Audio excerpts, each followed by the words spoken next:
Siyempre, Pilipino tayo. Nanood kasi ako nung laban ni Inoue tsaka ni Tapales. Parang wala na siguro makakatalo kay Inoue, no? No? Parang wala makakatalo, no? May rematch pa yan. May rematch ba? Parang wala na makakakaya kasi si Pacquiao nakadaan na eh. Alam ko guys, yung mga Pilipino hindi talaga nagpapatalo. Oo nga, kaso mo nga lang. Kaso mo nga lang, parang wala pa sa panahon ngayon, ano? Sabagay, hindi pa sa tama. Angat mo nga yung harina.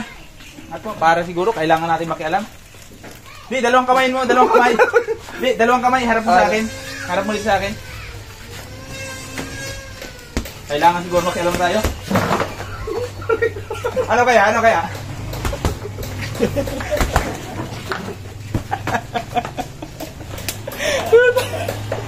Ano? Pwede na kaya tayo lumaban? Walang pantalo yan. Wala pantalo.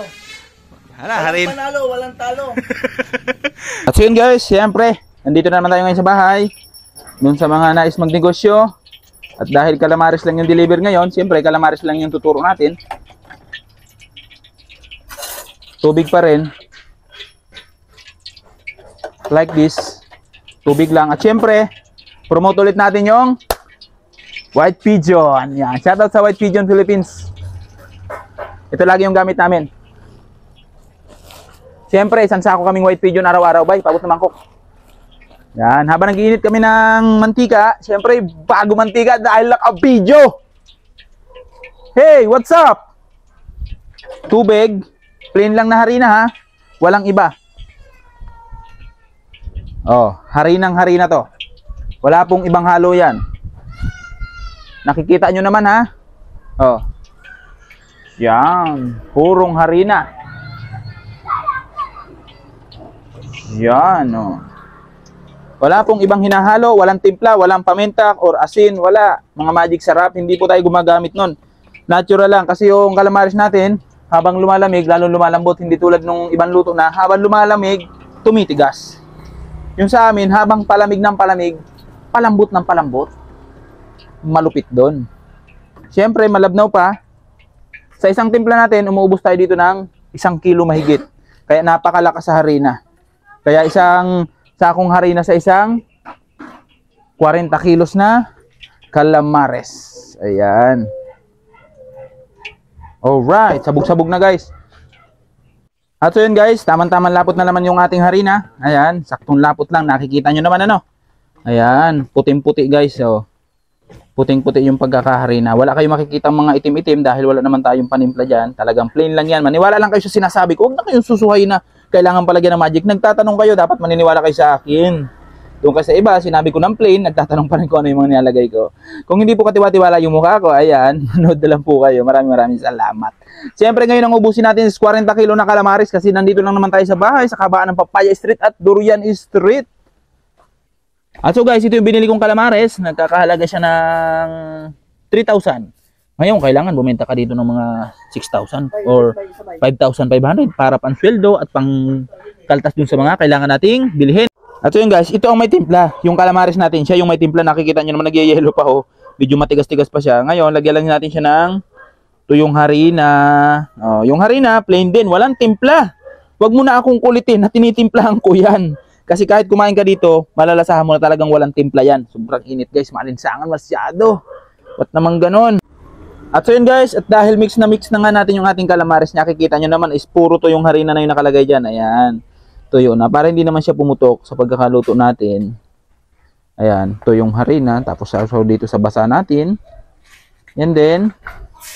Sausaw doon. Ayan, dapat may katamtamang init ng apoy. Isang burner pa lang yung binubuksan ko ano. Mamaya tayo magdadalawa pag pinapatay na ng calamares yung init ng mantika kasi basang harina to, kayang patayin ng sunod-sunod na salang yung init niyan. Kahit sobrang lakas ng apoy mo, kayang patayin kasi wala namang air pressure yung ating kalan. Double burner lang siya. Meron kasing nabibili na. At so yan guys, check na natin. Ayan, nakikita nyo may mapula, may maputi. Hindi pa siya pwedeng hanguin. Tatanggalin nyo lang yung mga ganito. Yan, yung mga durog-durog. Tapos tak-tak doon sa timba. Tak-tak nyo doon.